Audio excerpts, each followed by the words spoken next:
किसी नरेंद्र मोदी की वजह से, किसी तुगलक की वजह से, किसी बाबर की वजह से, किसी आताताई की वजह से, किसी अखिलेश यादव की वजह से धर्म नहीं बदला।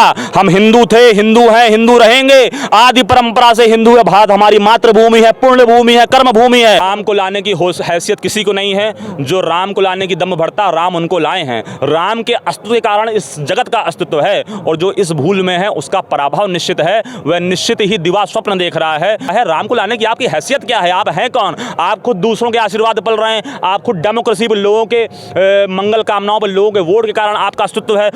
आपका अस्तित्व खुद हिंदुत्व की संवेदनाओं के कारण आपका अस्तित्व है। और नेताजी को धरती पुत्र कहकर संबोधित किया जाता है। समाजवाद की विचारधारा के पुरोधा थे। और नरेंद्र मोदी व्यक्ति हो सकते हैं, नरेंद्र मोदी अच्छे व्यक्ति हो सकते हैं, यहाँ तक कि एक बहुत बड़े तप करने के बाद महापुरुष हो सकते हैं, लेकिन वो भगवान नहीं हो सकते। ये वही लोग हैं जो बेरोजगार हैं, जो स्किललेस लोग हैं, अनस्किल्ड लोग हैं, जिनके पास जीवन में कोई दूसरा कौशल नहीं है, कोई दूसरा जिनके पास चारा नहीं है जिससे अपनी रोजी रोटी चला सके। तो ऐसे लोग जिंदाबाद जिंदाबाद करके नारे लगाते हैं। तमाम सारे लोग, आम लोग ये बात कहते हैं कि जो नरेंद्र मोदी हैं वो कलयुग के भगवान हैं। आप उनको भगवान मानते हैं? जो लोग ऐसा कहते हैं वे निश्चित ही धूर्त लोग हैं, और ऐसे लोगों के खिलाफ कार्रवाई होनी चाहिए। नमस्कार दोस्तों, इस वक्त मैं कुंभ प्रयागराज कुंभ में मौजूद हूं और एक तस्वीर मैं आपको दिखाने का प्रयास कर रहा हूं। पीछे देखिए, श्रद्धेय मुलायम सिंह यादव स्मृति सेवा संस्थान संदीप यादव जी की तरफ से चलाया जा रहा है। तमाम सारे नेताजी की जब से मूर्ति लगी है, 3 फीट की नेताजी मुलायम सिंह यादव की यहाँ पर एक मूर्ति लगी, तब से लेकर तमाम सारे साधु संतों ने इसका विरोध भी किया है। उनका मानना है कि मुलायम सिंह यादव वो मुलायम सिंह यादव है जिन्होंने अयोध्या में राम भक्तों पर गोली चलवाई थी। उनकी मूर्ति यहाँ लगाना उचित नहीं है, वो मूर्ति हटना चाहिए। कुछ साधु संत इसका समर्थन भी करेंगे, हमारे बीच हैं, बातचीत करने का प्रयास करेंगे। क्या नाम है सर आपका? शिवम चतुर्वेदी। शिवम चतुर्वेदी जी, बताइए, आप भी एक साधु संत हैं, उन लोग लगातार ये बात कह रहे हैं कि नेताजी मुलायम सिंह यादव एक मूर्ति लगी उसको हटना चाहिए। आपका क्या मानना है इस पर? देखिए, मेरा व्यक्तिगत विचार कुछ भी नहीं है। मैं ब्राह्मण हूं और मैं शास्त्र से चलता हूं, मैं शास्त्रनिष्ठ बात करता हूं, और शास्त्र व्यक्ति को यह अनुमति देता है। व्यक्ति ईश्वर नहीं हो सकता। यद्यपि यदि आप अपने माँ को, अपने पिता को, अपने गुरु की पूजा करना चाहते हैं, आप पूजा कर सकते हैं। तो यदि मुलायम सिंह किसी के गुरु हैं, वो उनकी पूजा करना चाहते हैं, वो कर सकते हैं। नेताजी को धरती पुत्र कहकर संबोधित किया जाता है। समाजवाद की विचारधारा के पुरोधा थे, और यदि वो उनके गुरु रहे हैं, उनके पिता तुल्य रहे हैं, उनके अग्रज रहे हैं, तो उनका निजी व्यक्तिगत विषय है। ना वो किसी पर थोप सकते हैं और ना उन पर कोई थोप सकता है कि मुलायम सिंह की पूजा ना करें। तो 2012 से 17 के बीच में समाजवादी पार्टी की सरकार थी, तो नेताजी ने एक कुंभ का मेला लगवाया था। देखिए पीछे उस कुंभ में वो नहा भी, स्नान भी कर रहे हैं। ये तब की ये तस्वीर है। लेकिन बीजेपी के लोग कह रहे हैं कि जितना धर्म का बढ़ावा बीजेपी ने दिया है, जितना कुंभ को इतना बड़ा भव्य बीजेपी करवा रही, उतना अन्य पार्टियों में नहीं था। देखिए, धर्म एक आदि सत्ता है। धर्म किसी पार्टी के, किसी दल से, किसी व्यक्ति के लाने से नहीं लाया जा सकता। तमाम सारे लोग, आम लोग ये बात कहते हैं कि जो नरेंद्र मोदी हैं वो कलयुग के भगवान हैं। आप उनको भगवान मानते हैं? जो लोग ऐसा कहते हैं वे निश्चित ही धूर्त लोग हैं, और ऐसे लोगों के खिलाफ कार्रवाई होनी चाहिए। भगवान एक बहुत पवित्र शब्द है। जैसा कि मैंने बताया, भग मतलब षड ऐश्वर्य। जिनके पास षड ऐश्वर्य हो, जो सर्व सामर्थ्यशाली हो, सर्वशक्तिमान हो, कारणों के एकमात्र कारण हो, उनको भगवान बोला जाता है। जिनसे समस्त सृष्टि निष्पादित हुई हो, जिसमें समस्त सृष्टि अंतर्भूत हो गई हो, जिसमें समस्त सृष्टि को लय करने का, जिनमें प्रलय लाने का सामर्थ्य हो, वह भगवान है। नरेंद्र मोदी व्यक्ति हो सकते हैं, नरेंद्र मोदी अच्छे व्यक्ति हो सकते हैं, यहाँ तक कि एक बहुत बड़े तप करने के बाद महापुरुष हो सकते हैं, लेकिन वो भगवान नहीं हो सकते। ये वही लोग हैं जो बेरोजगार हैं, जो स्किललेस लोग हैं, अनस्किल्ड लोग हैं, जिनके पास जीवन में कोई दूसरा कौशल नहीं है, कोई दूसरा जिनके पास चारा नहीं है जिससे अपनी रोजी रोटी चला सके। तो ऐसे लोग जिंदाबाद जिंदाबाद करके नारे लगाते हैं। अयोध्या में जब भगवान श्री राम का मंदिर बना, तो तमाम सारे चौराहे पर एक तस्वीर लगवा दी कि उसमें एक तस्वीर राम जी छोटे थे और नरेंद्र मोदी जी बड़े थे। वो उनकी तस्वीर लगाई कि राम जी को मोदी जी मंदिर तक छोड़ने जा रहे हैं, और ये कहा गया तो जो राम को लाए हैं वही कृष्ण को लाएंगे, फिर से भगवा लहराएंगे। तमाम सारी बात, राम को लाने की हैसियत किसी की नहीं है, और राम को लाए हैं, राम को लाने की हैसियत किसी को नहीं है। जो राम को लाने की दम भरता, राम उनको लाए हैं। राम के अस्तित्व के कारण इस जगत का अस्तित्व है, और जो इस भूल में है उसका पराभव निश्चित है। वह निश्चित ही दिवा स्वप्न देख रहा है, वह निश्चित ही अपने अंत की कामना कर रहा है। राम को लाने की आपकी हैसियत क्या है? आप हैं कौन? आप खुद दूसरों के आशीर्वाद पल रहे हैं। आप खुद डेमोक्रेसी पर, लोगों के मंगल कामनाओं पर, लोगों के वोट के कारण आपका अस्तित्व है। आपका अस्तित्व खुद हिंदुत्व की संवेदनाओं के कारण आपका अस्तित्व है, और हिंदुत्व के समग्र मूलाधार, इस विश्व के समस्त मूलाधार भगवान श्री राम है। तो आप राम को लाएंगे, आपकी हैसियत क्या है? हाँ, आप राम तत्व को जान के राम तत्व के दर्शन का प्रतिपादन कर सकते हैं। योगी जी कह रहे हैं कि 500 वर्ष लग गए राम जी को लाने में। 500 वर्ष बड़ा सा। राम कहीं नहीं गए थे। राम सदैव यहाँ विद्यमान थे, बस यह था कि बाबरी जो ढांचा था जिस पे बाबर ने कब्जा कर लिया था वह मुक्त हुआ। कोर्ट ने फैसला दिया, कोर्ट ने न्याय संगत फैसला दिया, सत्य के पक्ष में फैसला दिया। सत्यमेव जयते, सत्य की विजय होती है। तो यह हिंदुओं का दमन है, यह आपका दमन है, इनका दमन है, इनका दमन है कि हमारी ज़मीन होते हुए, हमारी संस्कृति होते हुए, हमारी परंपरा होते हुए, हमारे भगवान होते हुए हम यह नहीं साबित कर पाए कि हमारी ज़मीन है। हमारे देश की पॉलिटिकल पार्टियां नहीं साबित कर पाई, आपस में लड़ती रहीं वो एकमत नहीं हो पाए कि हाँ भाई ये भगवान राम यहाँ पैदा हुए थे। तो ये उन पे शर्म की बात है, ये उन पे डूब मरने की बात है, यह उनके लिए आंखें ना मिला पाने की बात है। और ऐसी पार्टियों को, ऐसे व्यक्तियों को समाज में खड़े होने की कोई हैसियत नहीं है। ऐसे व्यक्तियों को समाज में वोट मांगने की कोई हैसियत नहीं है। जो सत्य का प्रतिपादन न कर पाते वो नेतृत्व क्या करेंगे? नैति सह नेता, जो नेतृत्व करे वह नेता है। जब आप सत्य का नेतृत्व ही नहीं कर सकते, जब आपको सत्य को लागू करने में, सत्य को फैलाने में 500 साल लग जाते हैं, तो आपके नेता होने से फायदा क्या है? अभी आपने एक बात कही कि बीजेपी राम को नहीं ला सकती है, हाँ। लेकिन अयोध्या में बड़े बड़े राजू दास हो, राम भद्राचार्य हो, जितने बड़े बड़े संत हैं, फॉर्च्यूनर गाड़ी है, गनर उनके पास हैं, भौकाल से चलते हैं, लेकिन वो जब आपकी वीडियो देखेंगे तो कहीं ना कहीं आपको कोसेंगे कि ये कौन से नया संत तैयार हो गए हैं, राम के बारे में ऐसे बोल रहे हैं, बीजेपी धर्म को बढ़ावा दे रही, इसी बात कहेंगे। मैं कहता हूँ संत कौन है? संत की परिभाषा वही है जो संत हिंदू धर्म का शब्द है, संस्कृत का शब्द है। संत हृदय नवनीत समाना, संत का हृदय घी की तरह होता है। घी क्या है? सबसे पहले आपको मिला दूध, दूध से बनाया दही, दही को दधी मति घट काढ़ लियो, दही को मत के घी निकलता है। The ghee is the purest form of milk, सबसे प्योर है, सबसे शुद्ध है। तो शास्त्र सबसे शुद्ध साहित्य है, और जो शास्त्र नामक शुद्ध साहित्य का अनुकरण करता है वही संत है। तो मैं शास्त्रनिष्ठ बात कर रहा हूँ, मैं शास्त्र के पक्ष में बात कर रहा हूँ, मैं पार्टी के पक्ष में बात नहीं कर रहा, मैं व्यक्ति के पक्ष में बात नहीं कर रहा, मैं राम भद्राचार्य के पक्ष में बात नहीं कर रहा, मैं फॉर्च्यूनर में चलने वालों के पक्ष में बात नहीं कर रहा, मैं ईश्वरी सत्ता के पक्ष में बात कर रहा हूँ। उस ईश्वरी सत्ता के लिए, जहाँ से आप आए हो उसके लिए, जिसने आपको भेजा है उसके लिए सत्य बोलिए। ये दुनिया, ये वैभव, ये शरीर, ये क्षणिक है। ये 70 साल, 80 साल, 90 साल, इसके बाद इसका अस्तित्व नहीं रह जाएगा।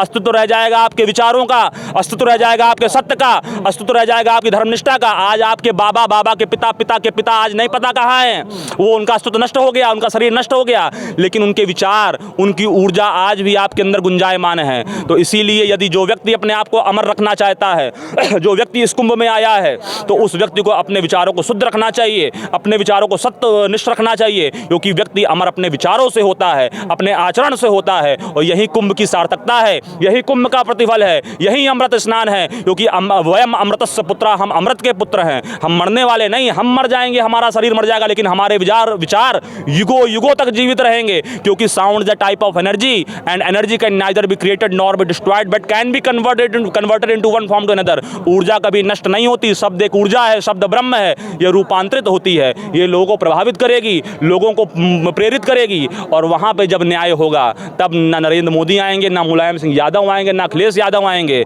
वहाँ के न्याय के लिए डरिए, मुझसे मत डरिए, शिवम चतुर्वेदी से मत डरिए, सुप्रीम कोर्ट से मत डरिए, एंकर साहब से मत डरिए, प्रधानमंत्री से मत डरिए। वो न्याय से डरिए कि वह न्यायकर्ता जब न्याय करेगा उस दिन आपको अपना मुंह कैसे बचाएंगे। तो मेरे लिए मत डरिए, उस न्यायकर्ता से डरिए जिसके लिए आज इतना बड़ा आयोजन हुआ है, जिसके लिए बिन बुलाए करोड़ों लोग लगातार पैदल चले जा रहे हैं, जिस संस्कृति के नाम पर लोग मर मिटने को तैयार हैं। आज मिस्र की सभ्यता नष्ट हो गई, मेसोपोटामिया की सभ्यता नष्ट हो गई, इंका सभ्यता नष्ट हो गई, माया सभ्यता नष्ट हो गई, आज सुमेरियन सभ्यता नष्ट हो गई, लेकिन भारत की सभ्यता आज भी जीवंत है। 1000 सालों की गुलामी के बाद, 1000 साल के सप्रेशन के बाद, दमन के बाद आज भी खड़ी हुई है। आज महाकुंभ का आयोजन हो रहा है, क्यों? क्योंकि हम सत्यवान हैं, हम नीतिवान हैं। हमारे एक सवाल, ये जो आप देख रहे हैं इतना बड़ा जो धर्म, मतलब ये जो कुंभ का मेला हो रहा है, इतने सारे लोग आ रहे हैं, इतने सारे यहाँ पर लोग आ रहे हैं, तो आप मतलब लोगों को, मतलब लोगों की आस्था यहाँ पर लोगों खींच आ रही है कि मोदी जी की वजह से लोग यहाँ पर आ रहे हैं? मैंने कहा कि यह हमारे पूर्वजों का तप है, यह भारत के उन आम आदमियों का तप है, यह तुलसीदास दुबे का तप है, यह वाल्मीकि का तप है, यह शंकराचार्य का तप है, यह माधवाचार्य का तप है, निम्बार्काचार्य का तप है, ये वल्लभाचार्य का तप है, ये शिवी दधीच हरिश्चंद्र का तप है, ये तप वाल्मीकि का है, ये तप भृगु का है, ये तप गर्ग का है, सांडिल्य का है, भरद्वाज का है, जिन्होंने ईश्वरी सत्ता को यहाँ स्थापित किया। ये तप नरेंद्र मोदी का नहीं है, ये तप अखिलेश यादव का नहीं है, ये तप नगीना के सांसद रावण चंद्रशेखर का नहीं है, ये तप किसी व्यक्ति का नहीं है, ये तप उनका तप है, ये तप ईश्वरी कृपा का तप है। ये किसी की बेटी की शादी नहीं, किसी के दामाद का बहू का मुंह दिखाई का बुलवा नहीं कि लोग देखने आ रहे हैं। यह भगवती का तेज है, यह शिव का तेज है, यह अमृत का महोत्सव है, जिसमें लोग जिसकी ऊर्जा को अनुभूत करने, अपने जन्म जन्मांतर के बंधन काटने, अपने जन्म मृत्यु के बंधन काटने यहाँ आ रहे हैं और अपने जन्म कर्म के बंधन काट के अवचेतन अवस्था को प्राप्त हो रहे हैं, उस मोक्ष की अवस्था को प्राप्त करना चाह रहे हैं, इस जन्म मरण के बंधन से मुक्ति पाना चाह रहे हैं और न्यायकर्ता के समीप जाना चाह रहे हैं, क्योंकि यह जीवन क्षणिक है और इस जीवन का कोई भरोसा नहीं। संतों से बात की जाए, जैसे यहाँ पर तमाम सारे नागा बाबा संत घूम रहे हैं या सब राख डाले हुए संत घूम रहे हैं, उनसे बातचीत किया जाए तो वो यही कहेंगे अगर मोदी जी ना होते तो ये कुंभ ना होता, देखिए आप भी शायद यहाँ पर ना होते। देखिए, नरेंद्र मोदी के होने ना होने से हिंदुत्व नहीं है, जो ऐसा कह रहे हैं वो नहीं होते, लेकिन मैं होता, मेरी आस्था होती, मेरे पूर्वज होते। मेरे पूर्वजों ने किसी नरेंद्र मोदी की वजह से, किसी तुगलक की वजह से, किसी बाबर की वजह से, किसी आताताई की वजह से, किसी अखिलेश यादव की वजह से धर्म नहीं बदला। हम हिंदू थे, हिंदू हैं, हिंदू रहेंगे, आदि परंपरा से हिंदू है। भारत हमारी मातृभूमि है, पुण्य भूमि है, कर्म भूमि है। हम भारत के लिए जिए थे, मरे थे, मरते रहेंगे।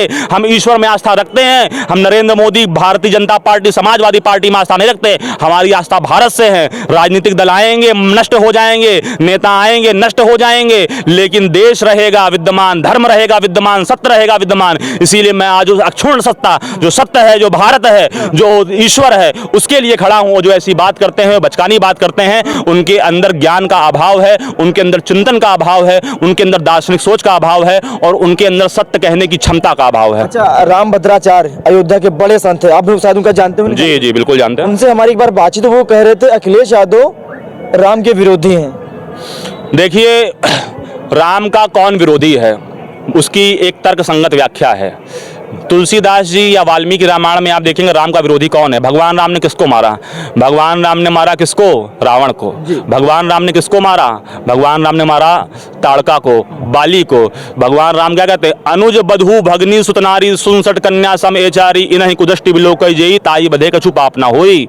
कि जो पर स्त्री पे दुराचारी है, भ्रष्टाचारी है, बलात्कारी है, अनाचारी है, जो सत्य को नष्ट करने वाला है, धर्म को नष्ट करने वाला है, वो राम का नहीं है। और जो ये सब नहीं करता वो हर व्यक्ति राम का है। जो सच के विरोध में है वह हर व्यक्ति राम का दुश्मन है। जो सच के समर्थन में है, सत्य के समर्थन में है, वह हर व्यक्ति राम का प्रिय है। क्योंकि भगवान राम कहते हैं कि सब मम प्रिय सब मम उपजाए तिनमें मनुज अधिक मोह भाई, कि सब मैंने पैदा किए हैं और सब मेरे प्रिय हैं। मैं भेद नहीं करता कि कौन यादव है, कौन ब्राह्मण है, कौन क्षत्रिय है, वो भेद नहीं करता। कौन मुसलमान है, कौन हिंदू है, वह यह भेद करता है कौन सत्यवान है, कौन सत्य की बात कर रहा है, कौन अपने हित की बात ना करके परहित की बात कर रहा है, कौन डिस्ट्रक्टिव नहीं कंस्ट्रक्टिव सोच रहा है, कौन लोगों को नष्ट करने की कामना नहीं, लोगों के हित करने की कामना कर रहा है, वह सब भगवान का है। तो भगवान उसमें भेदभाव नहीं करते, मनुष्य की छोटी सोच है। चलिए ठीक है।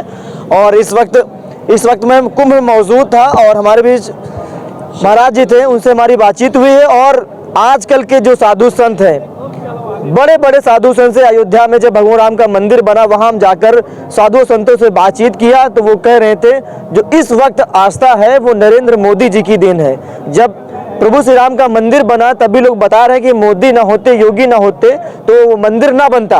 और आज जब प्रयागराज में महाकुंभ का बहुत बड़ा आयोजन हो रहा है तब भी लोग साधु संत यही कह रहे हैं कि मोदी है तो मुमकिन है, और मोदी है तो धर्म संस्कृति आगे बढ़ रही है।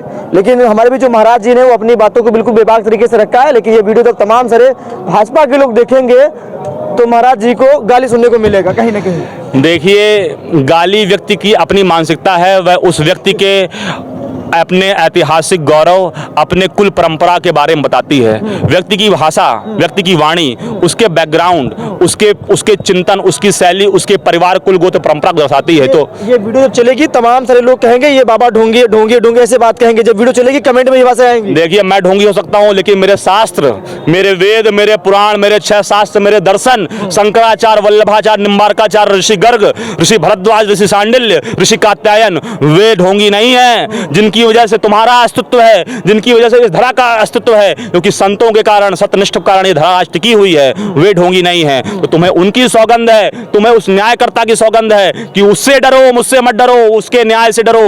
पॉलिटिकल पार्टी तुम्हें नहीं वहां पे आएंगी तुम्हें बचाने, कोई नेता नहीं आएगा, तब तुम्हें अपने पाप पूर्ण का समीक्षा, उसका लेखा जोखा खुद करना पड़ेगा। और उस दिन की इंतजार करो, उसके क्षमा मांगो, ईश्वर के सामने सत्य रहो, अपने स्वाभिमान के लिए खड़े रहो, राष्ट्र के लिए रहो, व्यक्तिनिष्ठ नहीं, राष्ट्रनिष्ठ, धर्मनिष्ठ, सत्यनिष्ठ रहो। चलिए ठीक है, बातचीत करने के लिए बहुत बहुत धन्यवाद। जय श्री राम। ठीक है।